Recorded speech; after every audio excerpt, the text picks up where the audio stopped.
Hello বন্ধুরা, তো এই ভিডিওতে ইন্ডিয়ান টিমের সবথেকে বড় আপডেট যে কে হতে পারে আমাদের ইন্ডিয়ান ন্যাশনাল টিমের হেড কোচ, এটা নিয়ে অনেক কথাবার্তা চলছিল। গৌতম গম্ভীর হেড কোচ হতে পারে এই বিষয়ে কথাবার্তা চলছিল।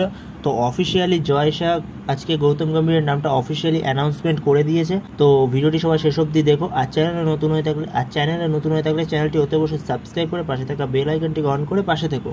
তো ফাইনালি ভারতীয় টিমের হেড কোচ গৌতম গম্ভীর। তো ব্যাটিং কোচ কে হতে পারে? তো ব্যাটিং কোচ হতে পারে অভিষেক নায়ার। তো গৌতম গম্ভীর অভিষেক নায়ারকেই চাচ্ছে। তো দেখা যাক অভিষেক নায়ার হয় কিনা। তো দেখা যাক অভিষেক নায়ার কেকেআর থেকে ইন্ডিয়ান টিমে যায় কিনা। আর গৌতম গম্ভীর বোলিং কোচ চেয়েছে ভিনয় কুমারকে। তো দেখা যাক ব্যাটিং ও বোলিং কোচ নিয়ে অফিসিয়ালি কি সিদ্ধান্ত আসে পড়ে, তো তখন তোমাদের জানিয়ে দেবো। 2027 সাল ওডিআই বিশ্বকাপ অব্দি ন্যাশনাল টিমের কন্ট্রাক্টে সাইন করেছে।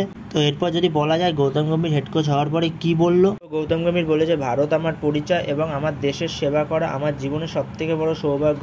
আমি ফিরে আসতে পেরে গর্বিত, যদিও ভিন্ন ভূমিকায়, কিন্তু আমার লক্ষ্য সবসময় এক ছিল, প্রতিটি ভারতবাসীকে গর্বিত করা। নীল জার্সিধারীরা 1.4 বিলিয়ন ভারতবাসীর স্বপ্নকে বহন করে এবং আমি আমার ক্ষমতায় সব কিছু করবো যাতে এই স্বপ্নগুলো পূরণ হয়। তো এই ভিডিওতে এই আপডেটটা নিয়ে আলোচনা করার ছিল। তো ভিডিওটি ভালো লাগলে অবশ্যই লাইক, শেয়ার, সাবস্ক্রাইব করতে ভুলো না। তো নেক্সট ভিডিওতে দেখা হচ্ছে, ততক্ষণের জন্য বাই বাই।